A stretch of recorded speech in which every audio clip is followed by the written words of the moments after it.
মাওলানা মুহাম্মদ ওয়ালা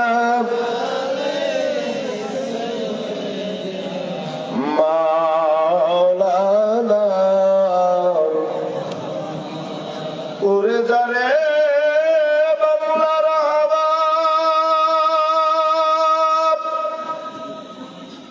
যারে উড়ে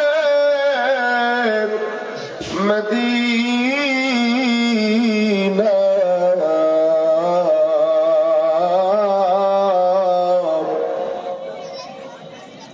মোদের সালাম পৌঁছায় দিও নূর নবীজির পাক রওজায় আল্লাহুম্মা সাল্লি মোহাম্মদে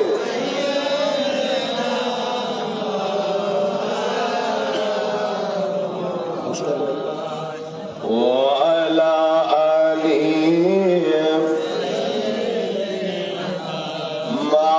مولانا এ দুনিয়া এমনি রবে এ ভায়া বুড়া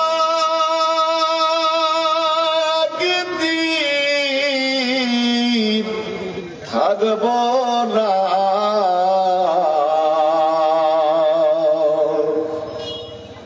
এ দুনিয়া এমনি রবে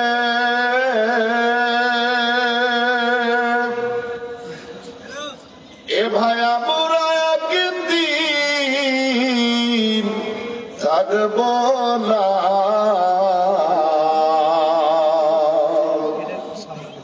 সবাই মোদের ভুলে যাবে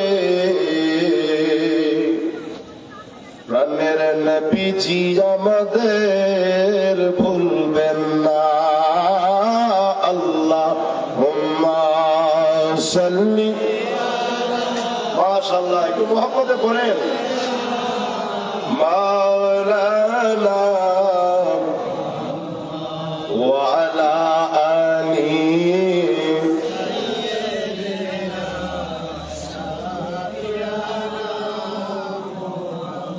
لا إله সুন্দর লা ইলাহা মাশাআল্লাহ লা ইলাহা ও লা ইলাহা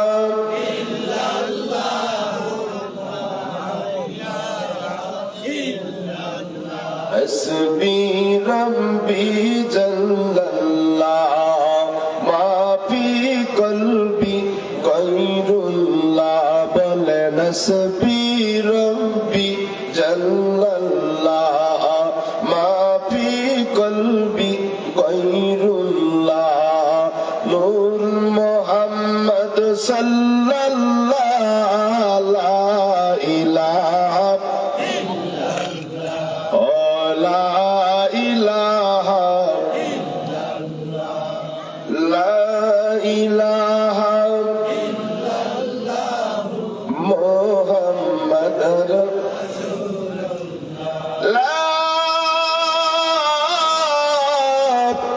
إله إلا الله محمد رسول الله বলেন সাল্লাল্লাহু আলাইহি ওয়াসাল্লাম প্রকার তলিয়ে কামেল হযরত শাহ সুফি দামান সদরুদ্দিন রহমাতুল্লাহ আলাইহির বাৎসরিক জিয়ারত উপলক্ষে বগুড়া জেলার অন্তর্গত গাবতলী উপজেলা উসগ্রাম গাবতলা মাজার প্রাঙ্গণে বাৎসরিক পবিত্র ইসলামী জলসা উরস মুবারক ও মহিলা সমাবেশে আমরা সকলেই আসতে পেরে খুশি না বেজার? অল্প না বেশি? চিল্লায় বলেন আলহামদুলিল্লাহ। যারা বেজার তারা কিন্তু আসে নাই, আমরা সবাই খুশি। আলহামদুলিল্লাহ বলেন। আল্লাহ চাইলে তিনি আমাদেরকে এক্ষুনি হাসপাতালে রাখতে পারতেন, কি এই পাওয়ার আল্লাহ নাই? তো তিনি আমাদেরকে হাসপাতালে রাখেন নাই, তিনি আমাদেরকে নিয়ে আসছেন বেহেশতের বাগানে। এর জন্য একটু আওয়াজটা জোরে হবে, মহব্বতে বলেন আলহামদুলিল্লাহ, বলেন আল্লাহু আকবার। আজকের অনুষ্ঠানের সম্মানিত সভাপতি, জাতির শ্রেষ্ঠ সন্তান, বীর মুক্তিযোদ্ধা, অবসরপ্রাপ্ত শিক্ষক জনাব মোহাম্মদ আলী মাস্টার সাহেব, আল্লাহ তাআলাকে সুস্থ রেখে নেখায়া দেন, সকলে বলেন আমিন। অনুষ্ঠানের সম্মানিত প্রধান অতিথি, আমার পাশে বসা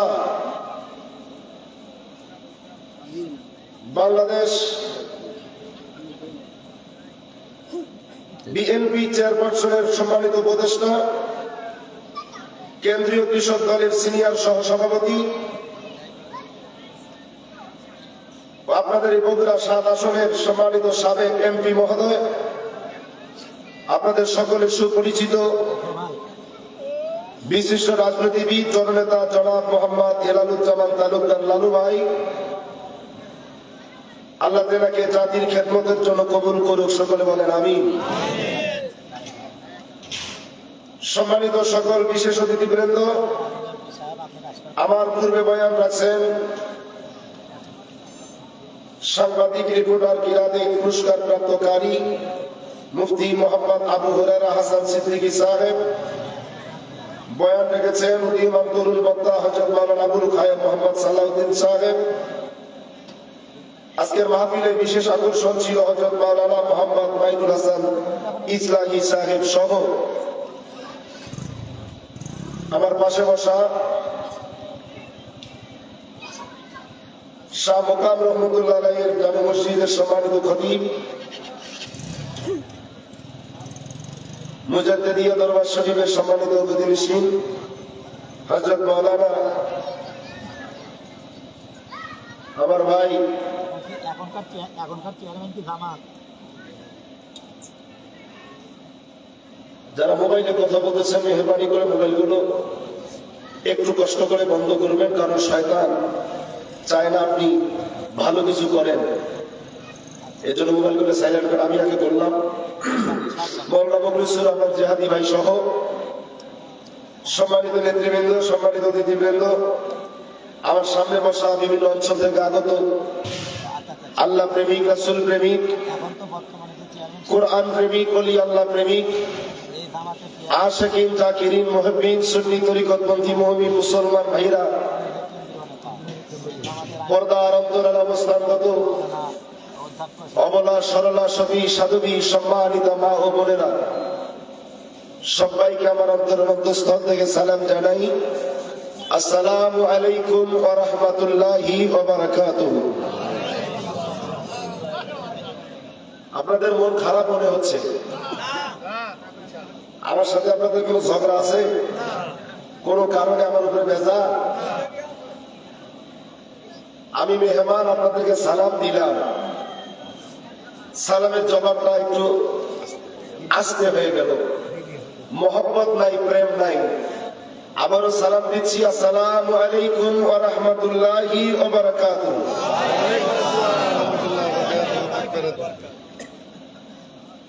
আমার ভাই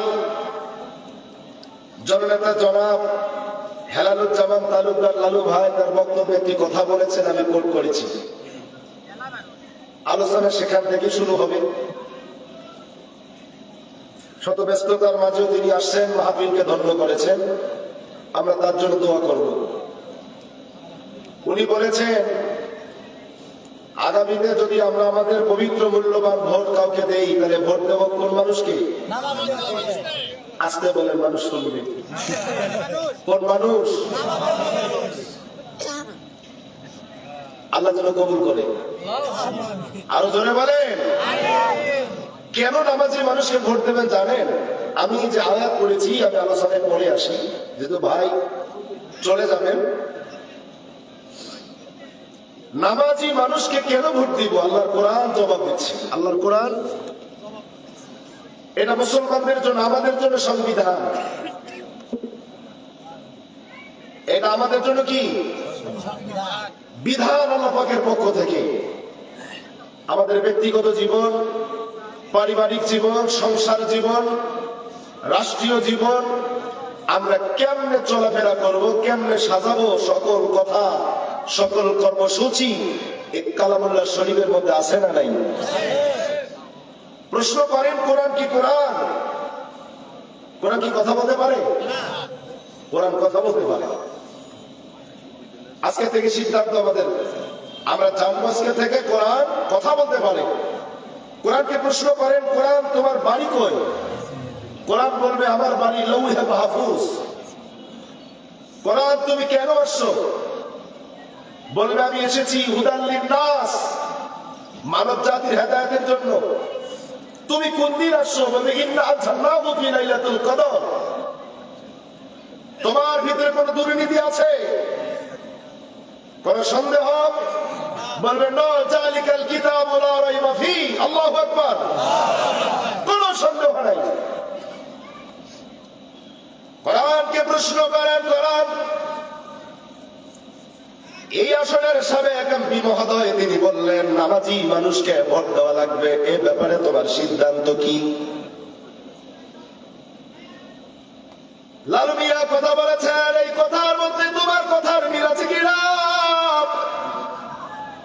কোরআন জবাব দিবে, আল্লাহর বান্দারা শোনো, কোরআনুল কারীমের মধ্যে আমার আল্লাহ বলেছেন ইন্নাস সালাতা তানহা আনিল ফাহশাই ওয়াল মুনকার। আল্লাহু আকবার বলেন। ইন্নাস সালাতা তানহা আনিল ফাহশাই ওয়াল মুনকার। নিশ্চয়ই নামাজ তোমাকে যাবতীয় শ্লীল এবং খারাপ কাজ থেকে দূরে রাখবে। আমার দেশের ক্ষমতার মসনদে যারা বিগত দিনে ছিল সবাই পরেজগার ছিল। কথা বলে তাহাজ্জুদ গুজারি ছিল না, লুটপাট তো মোটেই করেনি। হ্যাঁ ও করে না, ইয়েস না কিছু কইবেন তো? আরে ইস, আমি মাঝে মাঝে বলি আজকে মাহফিলে কি তাবারক আছে? তাবারক নাই? হ্যাঁ ও করবেন, তাবারক আছে। আমি আলোচনা শুরু করবো একটু পরে। তো তাবারকের মধ্যে আমাদের দেশে বহু মাহফিল আছে, তাবারকের মধ্যে গোশত দেয়, তাই না? আজকে দেশে কিনা জানি না কেন আছে। তো তাবারক যখন প্যাকেটিং হবে, আপনাদের প্যাকেটিং হয় না, প্লেটে খাওয়ায়, আমি শুনছি। প্যাকেটিং যখন হবে, এত কিছু করা পায় তাবারক গুলো প্যাকেটিং করার জন্য চতুর্দিকে বসছে। তো যখন তাবারক প্যাকেটিং করতেছিল, তো যার হাতে তাবারক প্যাকেট হচ্ছে, ওর হাতে যদি কোনো গোশত আসে, ওরা প্যাকেটে যায় না, মুখে যায়। প্যাকেট যখন প্যাকেটিং শেষ হয়ে গেল, প্যাকেট আসছে মাঠে, শ্রোতা প্যাকেট নিয়ে গেছেন বাড়ি, খাইতে বসে দেখে প্যাকেটে কোনো এক সময় হয়তো বা গোশত ছিল, বর্তমানে নেই। সেন্ট পাওয়া যায় কিন্তু গোশত নাই। কবিতে গোশত ঠিকই দিয়েছে, কিন্তু প্যাকেটে গোশত নাই কেন? যারা প্যাকেটিং করেছে তারা গোশত খুঁজে খুঁজে যে যেখানে পেয়েছে খেয়েছে। এই জন্য প্যাকেট যিনি পেয়েছেন তার নসিবে গোশত নাই। ঠিক তেমনি ভাবে আমার দেশে যখন বাজেট প্রণয়ন হয়, আমরা বাজেট দেখে মনে করি সোনার বাংলার সোনা থাকবে না, এটা হয়তো বা হীরার বাংলা হয়ে যাবে। কিন্তু বাজেট যখন মন্ত্রণালয়ে পাশ হয়ে যায়, তখন প্রথমে আসে মন্ত্রী বাবুদের কাছে, ওনারা ইচ্ছা মতো খেয়েছে, দেশের সম্পদ লুটপাট করে বিদেশে কোটি কোটি টাকার পাহাড় গড়িয়ে ফেলেছে। ওখান থেকে আসছে এমপি সাহেবের কাছে, এমপি সাথে মোটামুটি পরেজগার, উনিও যতটুকু পেয়েছে খেয়েছে, হক আদায় করেছে, না খেলে কেমন হবে। উনি খাওয়ার পরে আসছেন উপজেলা চেয়ারম্যানের কাছে, উনি তার উপরে মানুষ, উনিও খুঁজে যতটুকু পেয়েছে খেয়ে ফেলছে। আসছে ইউনিয়ন পরিষদের চেয়ারম্যানের কাছে, চেয়ারম্যান সাহেব মোটামুটি ভালো পরহেজগার আল্লাহর ওলি, উনি সর্বশেষ খুঁজে মুজে যা পেয়েছে, জাতির জন্য যা ছিল সব খেয়ে ফেলেছে। এবার যতটুকু বাজেট গেছে মেম্বার কাছে, মেম্বার চিন্তা করলো আমি 4 লাখ 5 লাখ টাকা খরচ করে মেম্বার হয়েছি, 10 লাখ 15 লাখ টাকা খরচ হয়েছে, আমি তো কিছুই পাইলাম না, পাইলাম 10 কেজি চাউল, এটাও যদি খেয়ে ফেলি সামনে ভোট নিতে যাবো কেমনে। শেষ পর্যন্ত না কিছু সাহাবী ছিল, সাথী সঙ্গী ছিল, তাদেরকে বলে দিল সবার কানে কানে কইয়া দে চাউল যদি নিতে চায় তাহলে 1000 টাকা নিয়ে যেন চেয়ারম্যানের বাড়িতে আসে। এবার জনগণ 1000 টাকা নিয়ে চেয়ারম্যান সাহেবের বাড়িতে গেল, টাকার বিনিময়ে একটা কার্ড পেল, এই কার্ড দিয়ে বেচারা কয়েকদিন 10 কেজি করে চাউল পাইল। এই হলো আমার দেশের অবস্থা। কথা বলেন ঠিক না ঠিক? যদি ওই লোকগুলো এমপি, মন্ত্রী, উপজেলা চেয়ারম্যান, ইউনিয়ন পরিষদের চেয়ারম্যান, মেম্বার, এরা যদি সবাই নামাজি হতো তাহলে আল্লাহর কোরআনের আয়াত বাস্তবায়ন হইতো, ইন্নাস সালাতা তানহা আনিল ফাহশাই ওয়াল মুনকার। কোন নামাজি অপকর্ম করতে পারে না, কোন নামাজি তার দ্বারা কোনো খারাপ কাজ করা সম্ভব নয়, কোন নামাজি মিথ্যা কথা বলবে না, কোন নামাজি অসৎ কাজ করবে না, কারণ নামাজ তাকে বাধা দিবে, নামাজ তাকে খারাপ কাজ করতে দিবে না। ঠিক না ঠিক? প্রিয় ভাইয়েরা, খুব গভীর ভাবে খেয়াল করবেন, নামাজি সারা জীবন নামাজ পড়লো কিন্তু নামাজ তাকে খারাপ কাজ থেকে দূরে রাখলো না। আমার দেশে বহু মানুষ আছে নামাজ পড়ে মিথ্যা কথা বলে, নামাজ পড়ে সুদের ব্যবসা করে, এমন নামাজি নাই? কথা বলেন। আমার দেশে কিছু নামাজি আছে যারা ভোট পাওয়ার জন্য নামাজে দৌড়ায়, কিছু টুপিওয়ালা আছে ভোট পাওয়ার জন্য নির্বাচন আসলে টুপি মাথায় দিয়ে মানুষের দ্বারে দ্বারে যায়। এই টুপি তার কোনো কাজে আসবে না, এই পাঞ্জাবি তার কোনো কাজে আসবে না, এই নামাজ তার কোনো কাজে আসবে না। যেই নামাজ মানুষকে দেখানোর জন্য, যেই নামাজ মানুষকে দেখানোর জন্য, ক্ষমতায় যাওয়ার জন্য, যেই টুপি যেই পাঞ্জাবি মানুষকে দেখানোর জন্য, সেই টুপি সেই পাঞ্জাবি সেই নামাজ ওই নামাজির কোনো কাজে আসবে না। নামাজ পড়তে হবে শুধুমাত্র আল্লাহকে রাজি খুশি করার জন্য। কাকে রাজি খুশি? জোরে বলেন। নির্বাচন সামনে আসবেন, দেখবেন কত নামাজি বের হয়, কত টুপিওয়ালা বের হয়। আপনারা গভীর করে খেয়াল করবেন। লালু ভাই যে কথাটা বলেছেন, আমি দোয়া করি ওই সমস্ত নামাজিকে আমরা ভোট দেব যারা শুধু নির্বাচনে ভোট পাওয়ার জন্য নামাজ পড়ে না, যারা আল্লাহকে রাজি করার জন্য নামাজ পড়েছিল। কথা বলেন ঠিক না ঠিক? সেজনারি কিছু নামাজি আছে, ওই নামাজিকে আমরা ভোট দেব। সেজন আসলে রমজান মাস আসলে নামাজ পড়ে, ভোট আসলে নামাজ পড়ে, এইরকম নামাজিকে আমরা ভোট দিলে তারও জীবন বরবাদ, আমাদেরও জীবন বরবাদ। এবারের সিদ্ধান্ত আমাদেরকে ভেবে চিন্তে নিতে হবে, অতীত খেয়াল করে আমাদের নতুন বাংলাদেশ আমরা পেয়েছি, নতুন ভাবে আমাদেরকে সিদ্ধান্ত নিতে হবে। কথা বলেন ঠিক না ঠিক? আল্লাহ আমাদের সহি বুঝদান করুক, হেদায়েত দান করুক, আমাদের প্রত্যেকে 5 ওয়াক্ত নামাজি বানিয়ে দেব, এবং নামাজিদের কাতারে আজকের অনুষ্ঠানের সম্মানিত প্রধান অতিথি হেলালুজ্জামান লালু ভাইকে আল্লাহ কবুল করুক, দেশ এবং জাতির খেদমত করা তৌফিক দান করুক।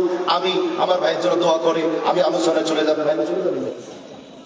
আমি তো বুঝতে পারছি নেতৃবৃন্দ মাহফিলে আসে সময় দেওয়াটা খুব কষ্টকর, যারা রাজনীতি করেন তার অনেক ব্যস্ততার মাঝে থাকেন। আমি ধন্যবাদ জানাই ভাইকে সময় দেওয়ার জন্য। আমরা দোয়া করবো তার জন্য, আল্লাহ তাকে দিনের জন্য কবুল করে। সকলে বলেন আমিন, আরো জোরে বলেন আমিন। আলোচনা শুরুর আগে আসুন সরকারে মদিনা রাহমাতাল লিল আলামিন আমাদের প্রিয় নবীর মহব্বতে কয়েকবার দুরূদ শরীফ পড়ি, তারপর আলোচনা শুরু করি। মহব্বতে পড়েন আল্লাহুম্মা সাল্লি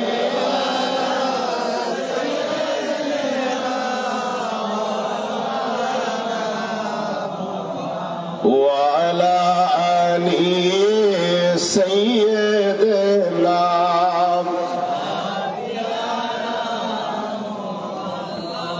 আল্লাহ আজকের মাহফিল কবুল করো, আল্লাহ নসিব করো মদিনা, নূর নবীকে না দেখাইয়া কবর দেশে নিও না। আল্লাহুম্মা মাশাআল্লাহ মোহব্বতে মাওলানা ওয়া আলা আলি মাওলানা বলেন আলহামদুলিল্লাহ। আরো জোরে বলেন, একসাথে চিল্লায় বলেন আল্লাহু আকবার। আরো জোরে বলেন আল্লাহু আকবার। আল্লাহু আকবার ওয়ালিল্লাহিল হামদু বিসমিল্লাহির রহমানির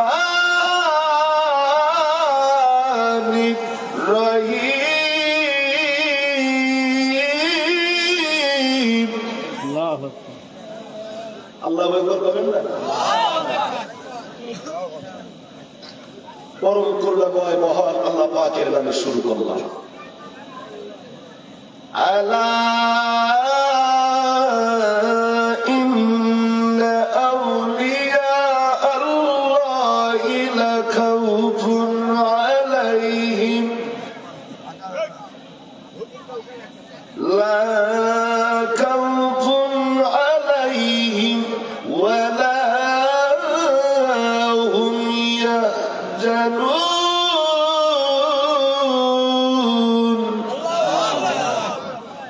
কার কথা? জোরে বলে আল্লাহর কথা। আল্লাহ কি মিথ্যা কথা বলে? যারা জবান আছে জবানটা একটু খুলে বলবেন, মুখ বন্ধ করে থাকবেন না, যে কোনো সময় জবান বন্ধ হয়ে যেতে পারে। এই জবানের মালিক কে? একটু আল্লাহু আকবার তাকবীরটা জোরে দেবেন, সুবহানাল্লাহ জোরে বলবেন, আলহামদুলিল্লাহ জোরে বলবেন, দুরূদ শরীফ জোরে পড়বেন, কোরআন তেলাওয়াত জোরে জোরে পড়বেন। মৃত্যুর আগ পর্যন্ত এই জবান চালু রাখবে কে? খুব ঠান্ডা লাগতেছে আজকে না? একটু কাছাকাছি আসেন, কেউ ফাঁকা রাখবেন না সামনে, একটু কাছাকাছি আসেন। আসেন, কোরআনের প্রেমিক যারা তারা মাহফিল ছেড়ে কখনো যাবেন না। যারা বাহিরে আছেন প্যান্ডেলে আছে বসার আহ্বান রাখছে। আল্লাহ মিথ্যা কথা বলেন? আমি কালামে হাকিম থেকে ছোট্ট একটা আয়াত তেলাওয়াত করেছি। আমি নিয়োগ করেছি এই আয়াতের উপরে কিছু আলোচনা আপনাদেরকে শোনাবো। আল্লাহ তাআলা আমাদেরকে হেদায়েতের উদ্দেশ্যে বলার এবং শোনার, একই সাথে বোঝার তৌফিক দান করুক। সকলে বলেন আমিন। আরো জোরে বলেন আমিন। আল্লাহ তাআলা বললেন আলা ইন্না আউলিয়াল্লাহি লা খাউফুন আলাইহিম ওয়া লা হুম ইয়াহজানুন। আল্লাহ বলছেন সাবধান, আমার যারা বন্ধু তাদের কোন বিষয়ে দুঃখিত বা চিন্তিত গমগীন হইবার কোনো কারণ নেই। সুবহানাল্লাহ। যেহেতু আমরা একজন আল্লাহর ওলির মাজারের পাশে বাৎসরিক জিয়ারতের মাহফিলে আসছি, এই জন্য আমি আয়াতে কারিমা পছন্দ করে আপনাদের সামনে তুলে ধরলাম। এখান থেকে কিছু কথা বলার নিয়ত হয়েছে। আল্লাহ বলার এবং আমাদের বুঝার তৌফিক দিক। সকলে বলেন আমিন। আরো জোরে বলেন আমিন। সম্মানিত ভাইয়েরা, আল্লাহ তাআলা বললেন আলা ইন্না আউলিয়া আল্লাহি লা খাউফুন আলাইহিম ওয়া লা হুম ইয়াহজানুন।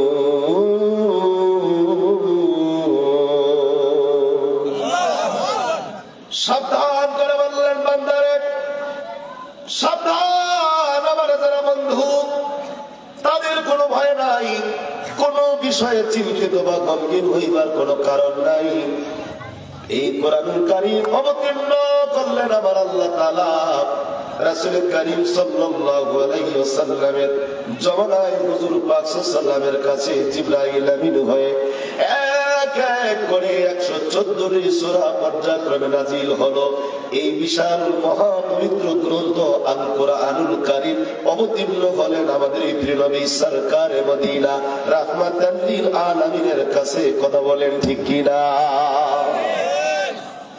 হুজুর পাক সাল্লাল্লাহু কাছে কোরআন নাজিল হলো। আল্লাহ জানাই দিলেন বন্ধু, দুনিয়ার মানুষদেরকে জানা দেন কদ জাআকুম মিনাল্লাহি নূর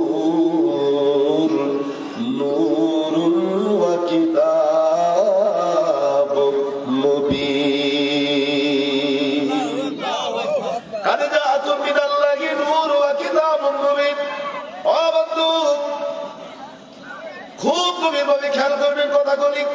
আল্লাহ পাকের পক্ষ থেকে নাজিল হয়েছে দুইটি নূর। এক নাম্বার নূর হলো আমার নূর নবী মুস্তাফা নবী আরবি হুজুর পাক সাল্লাল্লাহু আলাইহি ওয়াসাল্লাম। আর এক নূর হলো কোরআনুল কারীম। যার কাছে নাজিল হলো তিনিও নূর, যেটি নাজিল হলো এটিও নূর। দুইটি নূর আল্লাহ পাকের পক্ষ থেকে আসছে। আমাদের কাছে এই দুইটি নূর আছে না নাই? এক নম্বর নূর হলো নূর নবী মুস্তাফা সাল্লাল্লাহু আলাইহি ওয়াসাল্লাম, আমাদের প্রিয় নবী, যেই নবী রহমত, যার ব্যাপারে আমার আল্লাহ বলেন ওয়া মা আরসালনাকা ইল্লা রাহমাতান লিল আলামিন। গোটা মানব জাতির জন্য রহমত, শুধু মানব জাতির জন্য, গোটা সৃষ্টি জগতের জন্য। ওয়া মা আরসালনাকা ইল্লা রাহমাতান লিল আলামিন, সমগ্র জাতির জন্য আপনাকে রহমত স্বরূপ আমি আল্লাহ প্রেরণ করেছি। সুবহানাল্লাহ বলেন।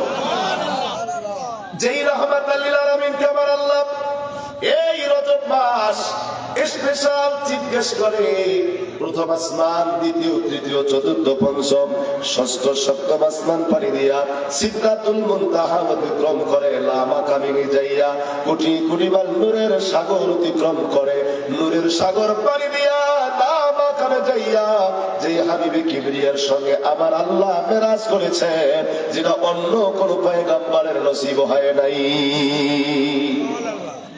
আমাদের নবীর সঙ্গে আমার আল্লাহ মেরাজ করেছেন, দিদার করেছেন, সাক্ষাৎ করেছেন। আল্লাহু আকবার। আমার নবী দুনিয়ায় থেকে মেরাজ করেছেন, সাত আসমান পাড়ি দিয়েছেন, জান্নাত দেখেছেন, জাহান্নাম দেখেছেন। আল্লাহ পাকের পক্ষ থেকে তিনি আমাদের জন্য অনেক নিয়ামত নিয়ে আসছেন। আমি কিতাব পড়ে পড়ে দেখলাম আল্লাহর বাড়ি থেকে আমাদের প্রিয় নবী রাহমাতাল লিল আলামিন মেরাজ রজনীতে মোট 14 দফা দাবি পাশ করে নিয়ে আসছেন এই উম্মতে মুহাম্মাদির নাজাতের জন্য। জোরে বলেন সুবহানাল্লাহ। আল্লাহু আকবার। ধীরে ধীরে ধীরে ধীরে আমি সেই দিকে আগাবো। গভীর ভাবে খেয়াল করবেন, আমাদের নবী রাহমাতাল লিল আলামিন এই রজনীতে মেরাজ, এই মাসে মেরাজ করেছেন। মেরাজের আলোচনা জানেন না এমন কোন মানুষ সেখানে নাই। আমি মেরাজের আলোচনা করব না, শুধু আপনাদের শোনাই রাহমাতাল লিল আলামিন আমাদের জন্য কত বড় নিয়ামত। গভীর ভাবে 2 মিনিট মনোযোগ দিন। প্রিয় মুসলমান, এই নবী রহমত, কবরে যখন যাবেন নবী ছাড়া আমাদের কোনো উপায় থাকবে না। ওই সময় কবরে কোন নেতা তোমাকে চিনবে না। চিনবে? চিনবে মনে হয় কথা বলছে। দুনিয়ার কোন নেতা আপনাকে চিনবে না, দুনিয়ার কোন নেত্রী আপনাকে চিনবে না, দুনিয়ার কোন এমপি মন্ত্রী আপনাকে চিনবে না, বাবা চিনবে না, মা চিনবে না, ভাই চিনবে না, বোন চিনবে না। কবরে কেউ কারো কোনো কাজে আসবে না। ওই কঠিন কবরে যেদিন তোমাকে সবাই ভুলে যাবে, শুধুমাত্র রাহমাতাল লিল আলামিন তোমাকে ভুলবে না। এ মুসলমানরা, সেই রাহমাতাল লিল আলামিনের প্রেমিক দুনিয়ায় নাই। নেতার প্রেমিক হাজার হাজার আমার দেশে খুঁজে পাওয়া যায়। দলীয় নেতার পেছনে হাজার হাজার রাত কত সময় দিলাম, আল্লাহ আল্লাহ রাসূলের জন্য একটা রাত আমরা সময় দিতে পারি না। আর সুযোগ হয়েছে আমরা দুনিয়ার নেতার পিছনে সারা জীবন খরচ করেছি সময়। আজ আমরা রাসূলুল্লাহ আমাদের বিশ্ব নেতা সরকারে মদিনা রাহমাতাল লিল আলামিনের মহব্বতে একটু সময় কাটাবো, হতে পারে এই ওসিলায় আমার আল্লাহ তাআলা হাবিবে কিবরিয়ার মহব্বতে আমাদের নাজাত দিতে পারে। কথা বলেন ঠিক কিনা? সম্মানিত ভাইরা, একটু গভীর মনোযোগ দিলেন, কান লাগান। 26 তারিখ দিনগত রাতের ঘটনা। আমার আলোচনা মূল মেরাজের আলোচনা নয়, শুধু নবী বুঝাইতে যাই আপনাদের সামনে একটু আলোচনা করে ধরলাম। আমার দিকে দেখেন, আমার হাতে একটা টিস্যু পেপার। এই টিস্যু পেপারের কানি কয়টা? জোরে বলে। মাহফিলে বসে আছেন, মাথার উপরে সাবিয়ানা, কানি কয়টা আছে? জোরে বলে। পৃথিবী এইরকম জাতি কন্যার 4 জন কি ব্যবস্থা করে আমার আল্লাহ? যাদেরকে ডিউটি দিয়েছে, একজনের দায়িত্ব সূর্য উদয় করে দিবে, আর একজনের দায়িত্ব সূর্য অস্ত নিয়ে যাবে, আর একজনের দায়িত্ব হলো বঙ্গোপসাগরের পানি নিয়ন্ত্রণ করবে, আর একজনের দায়িত্ব পাহাড় এবং পর্বতগুলোর। এই চারজন সুপ্রিম পাওয়ারফুল কি, এরা ফেরেশতা নয়, এরা মানুষও নয়। আল্লাহ রাব্বুল আলামিন এদেরকে দায়িত্ব দিয়ে দিয়েছেন চারজন, চার জায়গায় তারা ডিউটি পালন করবে। জোরে বলেন মারহাবা। 26 তারিখ নির্গত রাত চারজনকে আবার আল্লাহ ডাক দিলেন। এক জায়গায় চারজন চলে আসলো, পূর্ব থেকে পশ্চিম, উত্তর থেকে দক্ষিণ, চার জায়গায় চারজন লোকই এক জায়গায় হলো। চারজন লোকই যখন এক জায়গায় হলে, সামিয়ারা চারটা কন্যার যখন এক জায়গায় নিয়ে যাওয়া হবে, পুরো মাহফিলটা ফাঁকা হয়ে যাবে, গোলাকার হয়ে যাবে। কথা বলেন ঠিক কিনা? চারজন এক জায়গায় হলো, আল্লাহ এই চারজনকে নিয়ে রুদ্ধদ্বার বৈঠক করলেন, গোপন পরিবেশন রাখলেন। এই চারজনকে বলল, তোরা এই জায়গায় এইভাবে থাক। এই চারজন যখন এক জায়গায় হলো, পৃথিবীর আর্নিক গতি বন্ধ হয়ে গেল, বার্ষিক গতি বন্ধ হয়ে গেল, পৃথিবীর বাতাসের গতি বন্ধ হয়ে গেল, পানির গতি বন্ধ হয়ে গেল, নদীর স্রোতের গতি বন্ধ হয়ে গেল, সূর্যের গতি বন্ধ, চন্দ্রের গতি বন্ধ হয়ে গেল, সব গতি স্তব্ধ হয়ে গেল। আল্লাহ জানাই দিলেন, তোরা চারজন এই জায়গায় থাক, আমার হাবিবকে আমি নিয়ে আসবো, মেরাজ করবো, নবী রহমত মেরাজ শেষ না করে দুনিয়ায় না যাওয়া পর্যন্ত তোরা এই জায়গায় থাকবি, তোরা তোদের জায়গায় আর যাবি না। চারজন এক জায়গায় থাকলেন। জিবরাইলকে আল্লাহ হুকুম করলেন, জিবরাইল আমার নবীকে নিয়ে আসো। জিবরাইল একটা জাম্পিং করেছে, চতুর্থ নম্বর আসমানে চলে আসছে, ডাক দিলেন, দাঁড়াও। ও জিবরাইল, কই দৌড় দাও? জিবরাইল বলে, আল্লাহ তাআলা একটু আগে তো আপনি হুকুম করলেন আপনার বন্ধুকে নিয়ে আসার জন্য, আমি দুনিয়ায় যাই, আপনার বন্ধু রাহমাতাল লিল আলামিনকে নিয়ে আসার জন্য দৌড় মেরেছি। আল্লাহ ডাক দিয়ে বলে,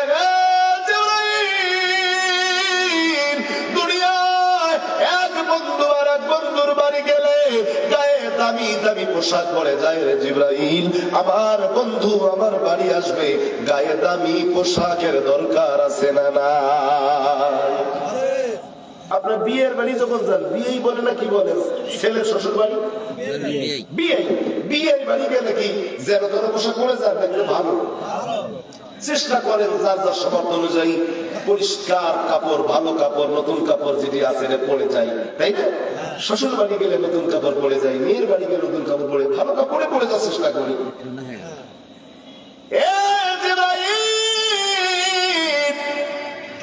পৃথিবীর সবচেয়ে দামি, সবচেয়ে দামি, সবচেয়ে দামি আমার আপনার নবী রাহমাতাল লিল আলামিন। পৃথিবীর সবচেয়ে দামি মানুষ আমার আপনার নবী রাহমাতাল লিল আলামিন। মুসলমান একসঙ্গে জবাব দিবেন, আমার নবীর চাইতে দামি মানুষ দুনিয়ায় আছে নাকি? যারা কথা বলবেন না, জবানে ঠাড়া বলবে, কিন্তু আল্লাহর তরফ থেকে এগুলো হক কথা, জবান খুলে বলবেন, আমার নবীর চাইতে দামি মানুষ দুনিয়া আছে নাকি? এ মুসলমান নবীর উম্মত, আল্লাহ পাকের পরে জিনার স্থান, আল্লাহ পাকের পরে জিনার চেয়ার, আল্লাহ পাকের পরে জিনার আসন, তিনি তো আমাদের নবী রাহমাতুল লিল আলামিন। আল্লাহু আকবার। সেই নবী রহমত, যিনি সকল নবীদের নবী, সেই নবী রহমত ফেরেশতাদের নবী, সেই নবী রহমত আসমানের নবী, সেই নবী রহমত জমিনের নবী, সেই নবী রহমত গাছের নবী, সৃষ্টি জগতের কুল কায়নাতের নবী, সেই নবী রহমত জান্নাতের নবী, সেই নবী রহমত জাহান্নামের নবী, সেই নবী রহমত সকল সৃষ্টি জগতের নবী। আমার আল্লাহ কয়, হাবিব ও বন্ধু আমার, বন্ধু আমার, বন্ধু আমার, লাউলা কালামা খালাকতু লাফালাক, হাবিব আমি আপনাকে না বানাইলে বিশ্ব জগতের কিছুই বানাইতাম না, আপনার কারণে গোটা বিশ্ব জগৎ বানাইছি। সেই নবী জান্নাত দেখবে, জাহান্নাম দেখবে, সকল পয়গম্বর আলাইহিস সালামের সঙ্গে দেখা হবে। ওই নবী রহমতকে সকল ফেরেশতারা দেখবে, সেই নবী রহমতকে সকল জান্নাতীরা দেখবে, জাহান্নামীরা দেখবে। এ জিবরাইল, জিবরাইল, ওই নবী আমার বাড়ি আসবে রে, গায়ে দামি পোশাকের দরকার আছে না নাই? জিবরাইল বলে আল্লাহ আপনি ভালো জানেন। বলল জান্নাতুল ফিরদাউসের গেটে যাও, রিদওয়ান দাঁড়াই রইছে, গেট খুলে ভিতরে প্রবেশ করবি, যাইয়া দেখবি লাল ইয়াকুত পাথর দিয়ে একটা নির্মিত ঘর, জান্নাতের ভিতরে লাল ইয়াকুত পাথর দিয়ে নির্মিত ঘর। ওই ঘরের ভিতরে প্রবেশ করবি, ওই ঘরের ভিতরে দেখবি একটা নূরের তৈরি বাক্স আছে, বাক্সটা ওপেন করবি, ওই বাক্সের ভিতরে নূরের তৈরি একটা পোশাক আছে। জিবরাইল ওই পোশাক নিয়ে দুনিয়ায় যাবি, আমার বন্ধুরে পোশাক পরাইয়া আমার বাড়ি নিয়ে আসবি, আমি আমার বন্ধুর সঙ্গে মেরাজ করব। জোরে জোরে বলা যাবে কি সুবহানাল্লাহ? আল্লাহু আকবার। জিবরাইল বলে আমি একটা জাম্পিং করছি, পিছন থেকে যখন ডাক আসলো, আল্লাহ হুকুম যখন করলেন, আমি আবার চলে গেলাম জান্নাতের গেটে। জান্নাতের গেটে গেলাম, রিদওয়ানকে বললাম দরজা খুলে দাও, ভিতরে যাবো।